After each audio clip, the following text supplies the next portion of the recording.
ನಮಸ್ಕಾರ ವೀಕ್ಷಕರೇ, ಶುಭೋದಯ. ಮುದ್ರಾ ಮೆಡಿಸಿನ್ ಕಾರ್ಯಕ್ರಮಕ್ಕೆ ನಿಮ್ಮೆಲ್ಲರಿಗೂ ಆತ್ಮೀಯ ಸ್ವಾಗತ. ನಾನು ಶ್ರುತಿ.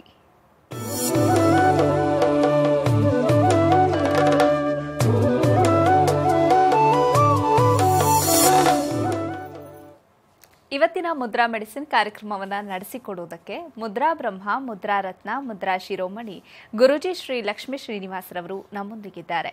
ಗುರೂಜಿಯವರು ಕಂಪ್ಯೂಟರ್ ಸೈನ್ಸ್ನಲ್ಲಿ ಎಂಜಿನಿಯರಿಂಗ್ ಪದವಿ ಪಡೆದು ಎಂಎಸ್ ಕಂಪ್ಯೂಟರ್ ಸಾಫ್ಟ್ವೇರ್ನಲ್ಲಿ ಸ್ನಾತಕೋತ್ತರ ಪದವಿ ಪಡೆದು ಹಲವಾರು ಮಲ್ಟಿನ್ಯಾಷನಲ್ ಸಾಫ್ಟ್ವೇರ್ ಕಂಪನಿಗಳಲ್ಲಿ 26 ವರ್ಷ ಸತತವಾಗಿ ಸೇವೆ ಸಲ್ಲಿಸಿದ್ದಾರೆ.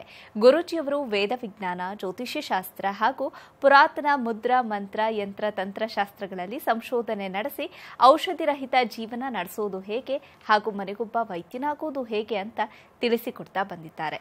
ಇದಲ್ಲದೆ ಭೂತ, ಪ್ರೇತ, ಮಾಟ, ಮಂತ್ರ, ತಂತ್ರಗಳ ಬಗ್ಗೆ ಸಂಶೋಧನೆ ನಡೆಸಿ ಮನೆಗೊಬ್ಬ ಮಾಂತ್ರಿಕ ಮತ್ತು ತಾಂತ್ರಿಕನಾಗುವುದು ಹೇಗೆ ಅಂತ ತಿಳಿಸಿಕೊಡ್ತಾ ಬಂದಿದ್ದಾರೆ. ಗುರೂಜಿಯವರು ಹಲವಾರು ಪುಸ್ತಕಗಳನ್ನು ಬರೆದು ಸಮಾಜಕ್ಕೆ ಜ್ಞಾನಾರ್ಜನೆ ಮಾಡಿದ್ದಾರೆ.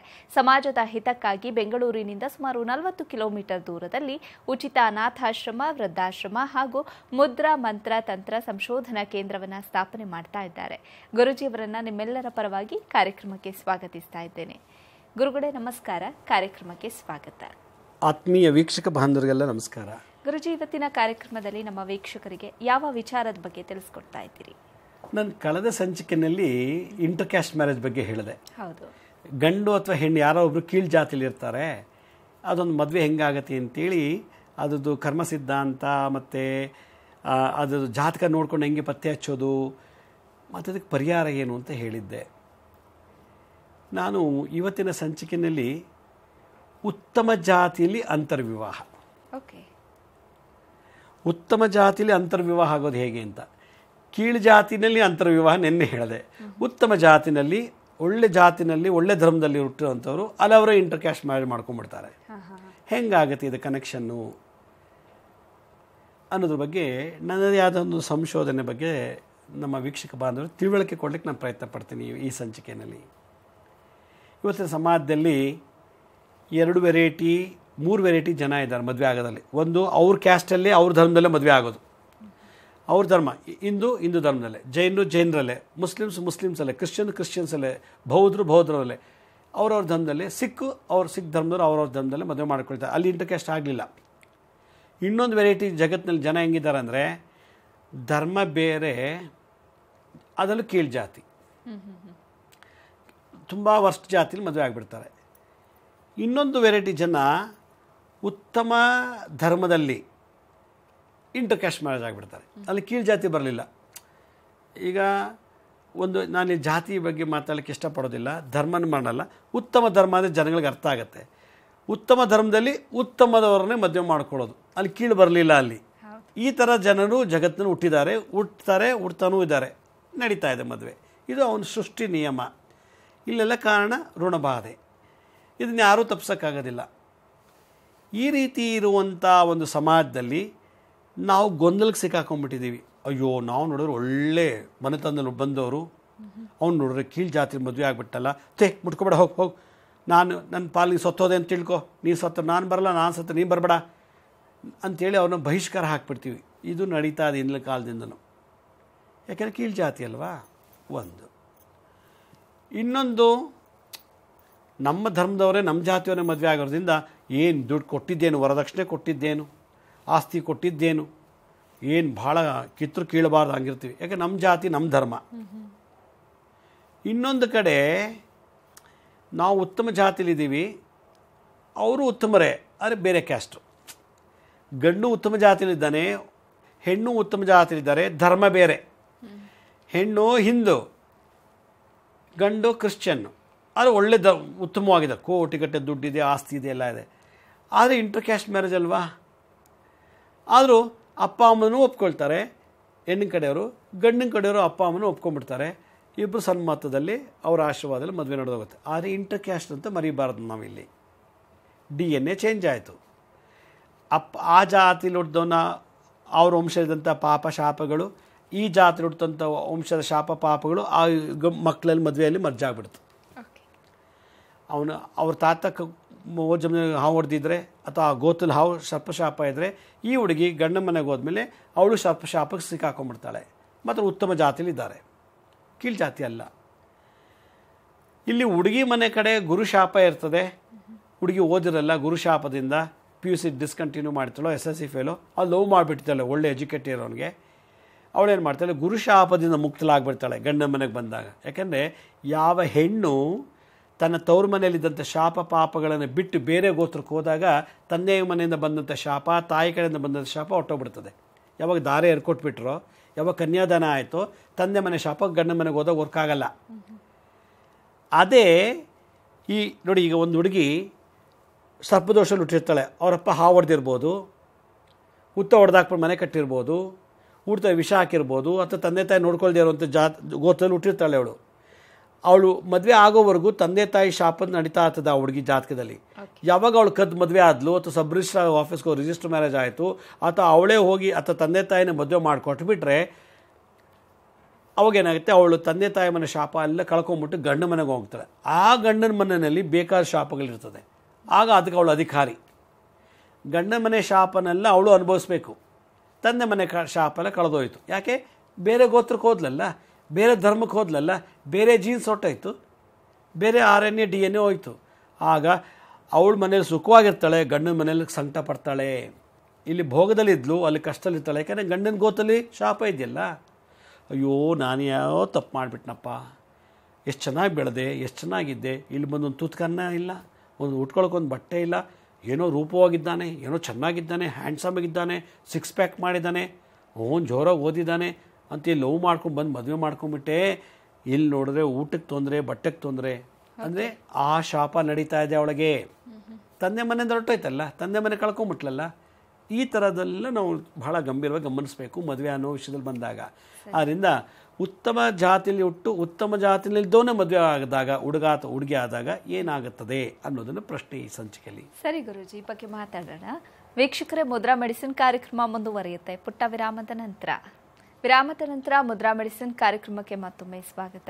ಗುರುಜಿ, ನೀವು ಹೇಳ್ತಾ ಇದ್ರಿ ಉತ್ತಮ ಧರ್ಮದಲ್ಲಿ ಇಂಟರ್ ಕ್ಯಾಸ್ಟ್ ಮ್ಯಾರೇಜ್ ಆಗ್ತಾರೆ, ಇದು ಯಾಕೆ ಆಗುತ್ತೆ ಅನ್ನೋದನ್ನು ಹೇಳ್ತಾ ಇದ್ರಿ. ಜೊತೆಗೆ ಇದ್ರ ಬಗ್ಗೆ ಕರ್ಮ ಸಿದ್ಧಾಂತ ಏನು ಹೇಳುತ್ತೆ ಗುರೂಜಿ? ನೋಡಿ, ಹೋದ ಜನ್ಮದಲ್ಲಿ ಅಕ್ಕ ತಂಗಿರಿಗೆ ಕುಂಕುಮ ಕೊಟ್ಕೊಂಡ್ಬಿಟ್ಟಿದ್ರೆ, ಹಾಗಂದ್ರೆ ಈಗ ನೀವು ನಿಮ್ಮ ಅಕ್ಕ ನೀವೇ ಕುಂಕುಮ ಕೊಟ್ಕೊಂಡ್ಬಿಡ್ತೀರಾ, ಅಂದರೆ ದಾನ ನೀವೇ ತೊಗೊಂಡ್ಬಿಟ್ರೆ, ಕುಂಕುಮ ಕೊಡೋದು ನಾವೇ ದಾನ ತೊಗೊಂಡ್ಬಿಟ್ರೆ ನೆಕ್ಸ್ಟ್ ಬರ್ತಲ್ಲಿ ಈ ಥರ ಆಗುತ್ತೆ. ಈಗ ನಿಮ್ಮ ಅಕ್ಕ ನಿಮಗೇನೋ ಒಂದು ದಾನ ಕೊಡ್ತಾಳೆ ಅಂತ ಇಟ್ಕೊಳ್ಳಿ, ನೀವು ನಿಮ್ಮ ಅಕ್ಕನಿಗೆ ಏನೋ ಒಂದು ಗಿಫ್ಟ್ ಕೊಡ್ತೀರಿ, ದಾನ ಕೊಡ್ತೀರಿ, ನಿಮ್ಮಲ್ಲಿ ಎಕ್ಸ್ಚೇಂಜ್ ಆಗುತ್ತೆ, ನಿಮ್ಮ ಕರ್ಮಗಳೇ ನೀವೇ ಹಂಚ್ಕೊಂಡ್ಬಿಟ್ರಿ. ನೀವು ದಾನ ಅಥವಾ ಮಾಡ್ಬೇಕಾದ್ರೆ ಪರ ಗೋತ್ರದವರಿಗೆ ಬೇರೆ ಜಾತಿಯವರು ಕೊಟ್ಟಾಗ ಆಗ ಅದು ಇನ್ಫೆಕ್ಷನ್ ಬರೋದಿಲ್ಲ, ವೈರಸ್ ಇನ್ಫೆಕ್ಷನ್ ಆಗೋದಿಲ್ಲ. ಹೋದ ಜನ್ಮದಲ್ಲಿ ನೀವು ಅಕ್ಕ ತಂಗಿರು ನೀವೇ ಅರ್ಶಿನ ಕುಂಕುಮ ಕೊಟ್ಕೊಳ್ಳೋದು, ನೀವೇ ದಾನ ತೊಗೊಂಡ್ಬಿಟ್ರೆ, ಈ ಹೋದ ಜನ್ಮದಲ್ಲಿ ಈ ಬರ್ತಲ್ಲಿ ನೀವು ಬೇರೆ ಊರಲ್ಲಿ ಬೇರೆ ದೇಶದಲ್ಲಿ ಹುಟ್ಟಿರ್ತೀರ, ನಿಮ್ಮ ಅಕ್ಕ ಬೇರೆ ಊರಲ್ಲಿ ಬೇರೆ ದೇಶದಲ್ಲಿ ಹುಟ್ಟಿರ್ತಾರೆ. ಆ ನಿಮ್ಮ ಮಕ್ಳು ಏನು ಮಾಡ್ತಾರೆ, ಲವ್ ಮಾಡ್ಕೊಂಡು ಮದುವೆ ಮಾಡ್ಕೊಂಡ್ಬಿಡ್ತಾರೆ. ಇದು ಒಂದು ಕಾರಣ. ಒಂದು ಋಣಬಾಧೆ ಮೇಲೆ ಇವೆಲ್ಲ ನಡೀತದೆ. ಇನ್ನೊಂದು, ನಾನು ಹೋದ ಜನ್ಮದಲ್ಲಿ ನಿಮ್ಮ ಅಪ್ಪನಾಗಿದ್ದೆ ಅಂತ ಇಟ್ಕೊಳ್ಳಿ, ನನ್ನ ಮೇಲೆ ಕೇಸ್ ಹಾಕಿರ್ತೀರ, ನನಗೆ ಪಾಲು ಕೊಡು ಅಥವಾ ನನಗೆ ಇಷ್ಟೇ ದುಡ್ಡು ಕೊಡು ಅಂಥೇಳಿ. ನಾನು ಕೊಡದೆ ಸತ್ತೋಗ್ತೀನಿ, ನೀವು ಅನುಭವಿಸದೆ ಸತ್ತೋಗ್ಬಿಟ್ಟಿರ್ತಾರೆ. ನೆಕ್ಸ್ಟ್ ಬರ್ತಲ್ಲಿ ನೀವೇನು ಮಾಡ್ತೀರಾ, ನನ್ನ ಮಗನ್ನ ನೀವೇ ಮದುವೆ ಮಾಡ್ಕೋಬೇಕು, ನಿಮ್ಮ ಮಗಳನ್ನ ನಾನು ಮದುವೆ ಮಾಡ್ಕೋಬೇಕು ಅಂತ ಬರ್ಬಿಡ್ತದೆ. ಇದು ಋಣಬಾಧೆ. ಎರಡನೇದು. ಮೂರನೇದು, ಏನಾದರೂ ಒಂದೇ ಸಂಬಂಧದಲ್ಲಿ ಮೋಸ ವಂಚನೆಗಳಿಂದ ವ್ಯವಹಾರ ಮಾಡ್ಕೊಂಡ್ಬಿಟ್ಟಿದ್ರೆ,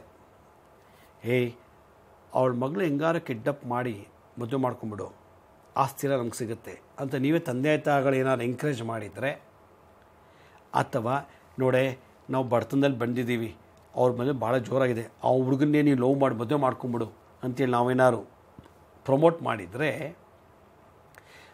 ಮಾಡಿರ್ತೀವಿ, ಆದರೆ ಆ ಜನ್ಮ ಮದುವೆ ಆಗಿರಲ್ಲ, ಸತ್ತೋಗ್ಬಿಟ್ಟಿರ್ತೀವಿ ಯಾವುದೋ ಕಾರಣದಿಂದ, ಆಕ್ಸಿಡೆಂಟ್ ಆಗೋ ನೇಣು ಹಾಕೊಂಡು ಏನೋ ಒಂದು ಆಗಿರ್ತದೆ, ಲವ್ ಫೇಲ್ಯೂರ್ ಆಗಿರ್ತದೆ, ಸತ್ತೋಗಿರ್ತೀವಿ. ಈ ಬರ್ತಲ್ಲಿ ನಾವೆಲ್ಲೋ ಹುಟ್ಟಿರ್ತೀವಿ, ಅವಳೆಲ್ಲೋ ಹುಟ್ಟಿರ್ತಾಳೆ, ಅದು ಬ್ಯಾಲೆನ್ಸ್ ಕರ್ಮಕ್ಕೆ ಇಬ್ಬರು ಒಂದಾಗಿಬಿಡ್ತಾರೆ, ಮದುವೆ ಆಗ್ತದೆ. ಈಗ ಉತ್ತಮ ಜಾತಿಯಲ್ಲಿ ಹುಟ್ಬಿಟ್ಟು ಮದುವೆ ಆಗ್ತಾರೆ. ಅಂದರೆ ಒಂದೇ ಸಂಬಂಧದಲ್ಲಿ ಹುಟ್ಟಿರ್ತೀವಿ, ನಾನು ನಮ್ಮ ಜಾತಿಯಲ್ಲೇ ಹುಟ್ಟಿರ್ತೀನಿ ನೋಡು ನಾವಂತೂ ದರಿದ್ರಲ್ಲಿದ್ದೀವಿ, ನೋಡು ಭಾಳ ಕರೋಡ್ಪತಿಗಳು, ನೀನು ನಾವು ಹಿಂಗಾರು ಮಾಡಿ ವರ್ಷ ಬುಟ್ಟಿಗೆ ಹಾಕೋ ಅಂತ ತಾಯಿ ಹೇಳ್ಕೊಟ್ಟಿರ್ತಾಳೆ, ತಂದೆ ಹೇಳ್ಕೊಟ್ಟಿರ್ತಾನೆ. ಇನ್ನೊಂದು ಆ ಕಡೆ ಡೈರೆಕ್ಷನಲ್ಲಿ, ನೋಡು ಆ ಹುಡುಗಿ ಭಾಳ ಶ್ರೀಮಂತ ಕೇಳಿದ್ದಾಳಪ್ಪ, ಜೋರಾಗಿದ್ದಾರೆ ಅವರು, ನಾವು ತುಂಬ ಬಡವರು ಕಣೋ, ನಿಂಗೆ ಏನು ಮಾಡೋಕ್ಕಾಗಲ್ಲ, ಹೆಂಗಾರು ಮಾಡಿ ಮಗನೇ ಹೋಗ ಹುಡುಗಿನ ಮದುವೆ ಮಾಡ್ಕೊಂಬಿಡೋ, ಲವ್ ಮಾಡೋ, ಕಿಡ್ನಾಪ್ ಮಾಡ್ಕೊಂಬಾರೋ ಅಂತ ನಾನು ಹೇಳ್ಕೊಟ್ಟಿರ್ತೀನಿ. ಇವೆಲ್ಲ ನಡೆದೋಗಿರ್ತದೆ, ಆದರೆ ಮದುವೆ ಆಗಿರೋದಿಲ್ಲ. ಯಾಕೆಂದರೆ ಅಧರ್ಮದಲ್ಲಿ ಮಾಡ್ತಿರ್ತೀವಲ್ಲ ನಾವು, ಕಿಡ್ನಾಪ್ ಮಾಡ್ಕೊಂತ ಮಗ ಹಂಗೆ ಹೇಳ್ಕೊಡ್ತಾನೆ ಅಪ್ಪ, ಇವಳು ಏನು ಮಾಡ್ತಾಳೆ, ಹೆಂಗಾರು ಮಾಡೋ ಅವ್ನು ಬುಟ್ಟಿಗೆ ಹಾಕೋ ಅಂತ ಇವಳು ಹೇಳ್ಕೊಟ್ಟಿರ್ತಾಳೆ. ಆದರೆ ಅವ್ರ ಜಾತಿಯಲ್ಲಿ ಇರಬೇಕಲ್ಲ, ಆ ಯೋಗ ಇರಲಿಲ್ಲ, ನಡೆಸ್ತದೆ, ಕರ್ಮ ನಡೆದುಬಿಟ್ಟಿರ್ತಾರೆ, ಮಾಡಬಾರ್ದು ಕೆಲಸ ಮಾಡಿಬಿಟ್ಟಿರ್ತಾರೆ. ಅವನೇನೋ ಲವ್ ಮಾಡ್ತಾನೆ, ಇವನೇನು ಮಾಡ್ತಾನೆ, ಕೊನೆಗೆ ಅದು ಯಾವುದೋ ಒಂದು ಕಾರಣದಿಂದ ಮದುವೆ ಆಗದೆ ಸತ್ತೋಗ್ತದೆ. 2 ಆತ್ಮ ಸತ್ತೋಯ್ತು, ಎಲ್ಲೋ ಯಾವುದೋ ದೇಶದಲ್ಲೂ ಯಾವುದೋ ಮನೇಲಿ ಯಾರೋ ಮನೆ ಗೋತ್ರದಲ್ಲಿ ಹುಟ್ಬಿಡ್ತಾರೆ. ಹುಟ್ಬಿಟ್ಟು ಈಗ ಅವ್ರೇನು ಮಾಡ್ತಾರೆ, ಉತ್ತಮ ಜಾತಿ ಹುಟ್ಟಿರ್ತಾರೆ, ಆದರೆ ಕ್ಯಾಸ್ಟ್ ಬೇರೆ ಆಗಿಬಿಟ್ಟಿರ್ತಾರೆ, ಇಂಟರ್ ಕ್ಯಾಸ್ಟ್ ಮದುವೆ ಆಗ್ತದೆ. ಹೀಗೆ ಈ ಇಂಟರ್ ಕ್ಯಾಸ್ಟ್ ಮ್ಯಾರೇಜ್ಗಳು ಲೆಕ್ಕಾಚಾರ ಆಗೋದು. ಇದನ್ನೆಲ್ಲ ಧರ್ಮ ಉಲ್ಲಂಘನೆ, ನೀತಿ ಉಲ್ಲಂಘನೆ, ಆಚಾರ ಉಲ್ಲಂಘನೆ ಮಾಡಿದ್ರೆ ಈ ರೀತಿ ಆಗುತ್ತೆ ಅಂತ ಗರುಡ ಪುರಾಣದಲ್ಲಿ ಮತ್ತು ಪದ್ಮ ಪುರಾಣದಲ್ಲೂ ಮತ್ತು ವೈವಸ್ವತ ಪುರಾಣದಲ್ಲೂ ಹೇಳ್ತಾರೆ. ಅದರಿಂದ ಯಾತಕ್ಕೆ ಇಂಥ ಭೂಮಿ, ಇಂಥ ಗಾಳಿ, ಇಂಥ ಊರಲ್ಲೇ ಉಡಬೇಕು, ಇಂಥವನ್ನೇ ಮದುವೆ ಆಗಬೇಕು ಅನ್ನೋ ಪ್ರಶ್ನೆ ಬಂದಾಗ ಇದೆಲ್ಲ ಹೇಳುತ್ತದೆ. ಹೀಗಾಗಿ ಕರ್ಮ ಸಿದ್ಧಾಂತದಲ್ಲಿ ಮತ್ತು ನಮ್ಮ ವರಾಹಮಿಹಿರ ಜ್ಯೋತಿಷ್ಯ ಶಾಸ್ತ್ರದಲ್ಲೂ, ಕಾಳಿದಾಸನ ಜ್ಯೋತಿಷ್ಯ ಶಾಸ್ತ್ರದಲ್ಲೂ, ಪರಾಶರ ಹೌರಾಶಾಸ್ತ್ರದಲ್ಲೂ ಇದ್ರ ಬಗ್ಗೆ ಬಹಳಷ್ಟು ಉಲ್ಲೇಖನ ಇದೆ. ಅದಕ್ಕೆ ಮತ್ತು ನಾಡಿ ಜ್ಯೋತಿಷ್ಯ ಶಾಸ್ತ್ರದಲ್ಲಿ ಬಹಳ ಉಲ್ಲಂಘನೆ 100% ರಿಸಲ್ಟ್ ಕೊಡುತ್ತೆ. ನಾಡಿ ಜ್ಯೋತಿಷ್ಯ ಶಾಸ್ತ್ರ ಅಂತಾರೆ.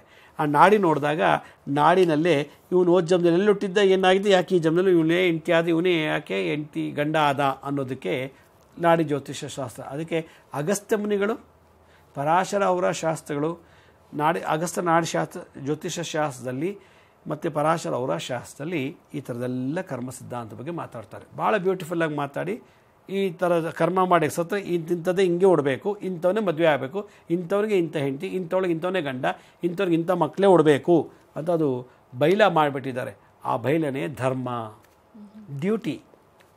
ಅದು ಉಲ್ಲಂಘನೆ ಮಾಡಿದಾಗ ಭಾಳಷ್ಟು ಹೋರಾಟ, ಸಂಘರ್ಷ, ಪ್ರಾಯಶ್ಚಿತ್ತಗಳನ್ನು ಮಾಡ್ಕೋಬೇಕು ಅಂತ ಪರಿಹಾರ ಜ್ಯೋತಿಷ್ಯ ಶಾಸ್ತ್ರ ಹೇಳ್ತದೆ. ಪ್ರಾಬ್ಲಮ್ಮೂ ಇದೆ, ಅದು ಸೊಲ್ಯೂಷನ್ನು ಕೊಟ್ಟಿದ್ದಾನೆ ಭಗವಂತ. ಸೊಲ್ಯೂಷನ್ ಇಲ್ಲ ಅಂತೇಳಿ ಓಡಾಡೋಂಗಿಲ್ಲ, ಆದರೆ ಕಾಸ್ ಆ್ಯಂಡ್ ಎಫೆಕ್ಟ್, ರೂಟ್ ಏನು, ಅದರ ಎಫೆಕ್ಟ್ ಅಂತ ತಿಳ್ಕೊಳ್ಳೋಷ್ಟು ತಾಳ್ಮೆ, ಜ್ಞಾನ, ಅರಿವು ಬೇಕು. ಇದಿಷ್ಟು ಬಂತು ಅಂದಾಗ ಅವನಿಗೆ ತನ್ನ ಎಷ್ಟೇ ಸಮಸ್ಯೆ ಬಂದರೂ ಕೂಡ ಪರಿಹಾರ ಮಾಡ್ಕೊಳ್ಳೋ ಶಕ್ತಿ ಇದೆ ಅನ್ನೋದನ್ನು ಕರ್ಮ ಸಿದ್ಧಾಂತ ಬಗ್ಗೆ ಹೇಳ್ತದೆ.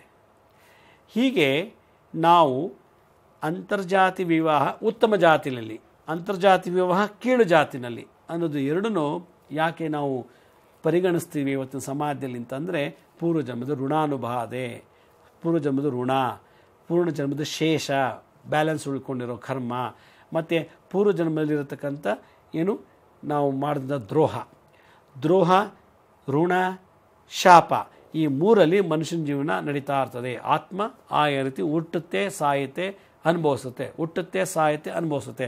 ಅದಕ್ಕೆ ಶಂಕರಾಚಾರ್ಯ ಹೇಳಿದ್ರು, ತಲೆ ಕೆಡಿಸ್ಕೋಬೇಡಿ, ಪುನರಪಿ ಮರಣಂ ಪುನರಪಿ ಜನನಂ.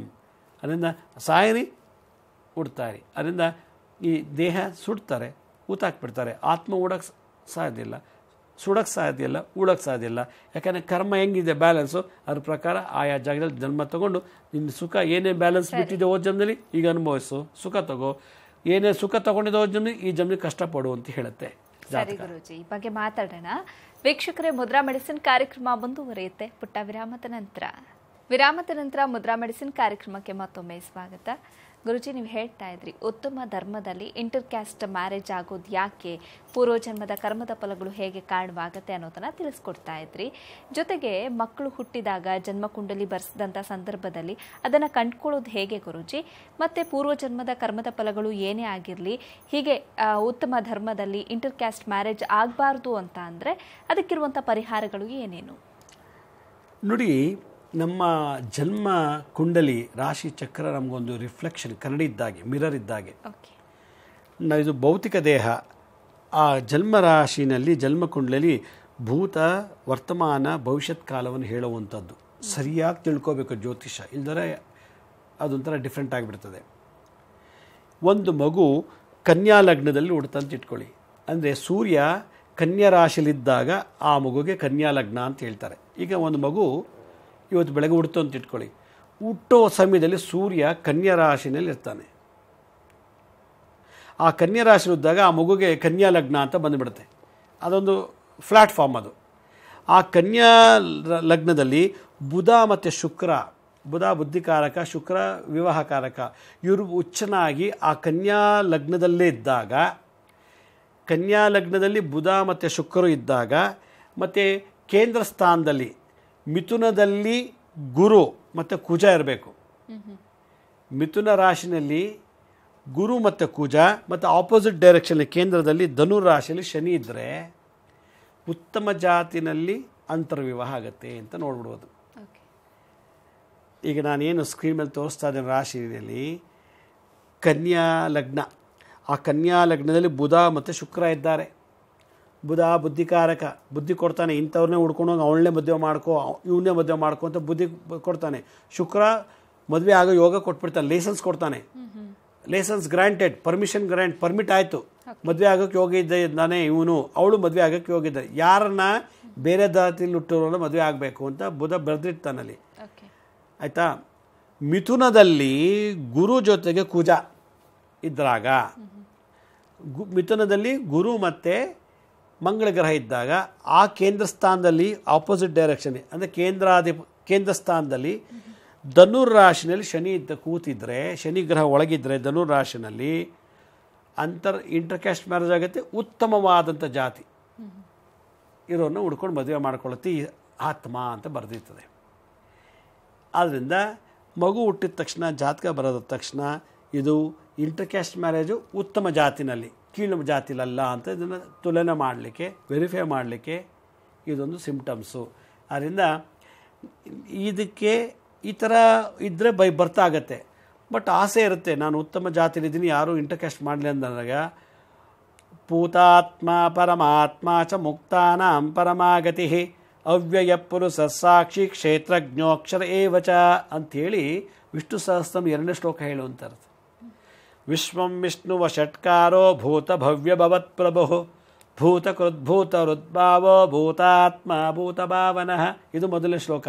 ಎರಡನೇದು ಭೂತಾತ್ಮ ಪರಮಾತ್ಮ ಚ ಮುಕ್ತಾನಾಂ ಪರಮಾಗತಿ ಅವ್ಯಯ ಪುರುಷ ಸಾಕ್ಷಿ ಕ್ಷೇತ್ರಜ್ಞೋಕ್ಷರ ಏವಚ.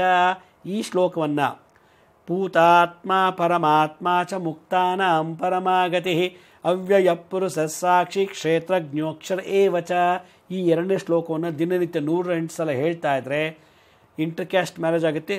ಭಾಳ ಶ್ರೀಮಂತರ ಮನೆಯಲ್ಲಿ ಉತ್ತಮವಾದಂಥ ಜಾತಿಯಲ್ಲಿ ಇರುವಂಥವ್ರನ್ನ ಹುಡುಗಿ ಮದುವೆ ಆಗ್ತಾನೆ. ಹುಡುಗಿನೂ ಕೂಡ ಉತ್ತಮವಾದಂಥ ಜಾತಿಯಲ್ಲಿ ಶ್ರೀಮಂತಿಕೆ ಇರುವಂಥ ಮನೆಯಲ್ಲಿ ಹುಡುಗಿ ಸಿಕ್ಕಿ ಇಬ್ಬರು ಇಂಟರ್ಕ್ಯಾಸ್ಟ್ ಆಗಿಬಿಡ್ತಾರೆ. ಇದು ಅರ್ಥ ಬಿಡಿಸಿ ಹೇಳಿದ್ರೆ ದೊಡ್ಡ 1 ವರ್ಷ ಹೇಳ್ಬೋದು. ಭೂತಾತ್ಮ ಪರಮಾತ್ಮ ಚ ಮುಕ್ತಾನಾಂ ಪರಮಾಗತಿ ಅವ್ಯಯ ಪುರುಷ ಸಾಕ್ಷಿ ಕ್ಷೇತ್ರಜ್ಞೋ ಅಕ್ಷರ ಏವಚ. ಈ 9 ಮಂತ್ರ ಇದು ಈ ಶ್ಲೋಕದಲ್ಲಿದೆ. ಈ 9 ಮಂತ್ರಗಳು ಒಂದೊಂದು ಅರ್ಥಗಳನ್ನು ಕೊಡುತ್ತೆ. ಅದನ್ನು ಹೇಳಬೇಕು ಅಂದರೆ ಕಡೆ ಪಕ್ಷ 15 ದಿವಸ ಬೇಕು ಕಂಟಿನ್ಯೂಸ್ ಆಗಿ ಈ ಒಂದು ಶ್ಲೋಕ ಅರ್ಥ ಹೇಳಬೇಕು ಅಂದರೆ. ಆದ್ದರಿಂದ ಈ ಶ್ಲೋಕ ಯಾವಾಗ ಹೇಳ್ತಿರ್ತೀವೋ ಉತ್ತಮವಾದಂಥ ಜಾತಿನಲ್ಲಿ ಇಂಟರ್ಕ್ಯಾಸ್ಟ್ ಮ್ಯಾರೇಜ್ ಆಗೋಕ್ಕೆ ಜಾತಕದಲ್ಲಿ ಯೋಗ ಇಲ್ಲ ಅಂದರೂ ಈ ಶ್ಲೋಕ ಯೋಗ ಕೊಡುತ್ತಂತೆ. ಅಂದರೆ extraordinary energy, special energy, extra ಎನರ್ಜಿನ ಜಾತಕಕ್ಕೆ ಪುಷ್ ಮಾಡುತ್ತೆ. ಭೂತಾತ್ಮ ಪರಮಾತ್ಮ ಚ ಮುಕ್ತಾನಾಂ ಪರಮಾಗತಿ ಅವ್ಯಯ ಪುರುಷ ಸಾಕ್ಷಿ ಕ್ಷೇತ್ರಜ್ಞೋಕ್ಷರ ಏವಚ ಅನ್ನೋ ಈ ಮಂತ್ರ ಶ್ಲೋಕ. ಈ ಶ್ಲೋಕದಲ್ಲಿ 9 ಮಂತ್ರಗಳಿದೆ.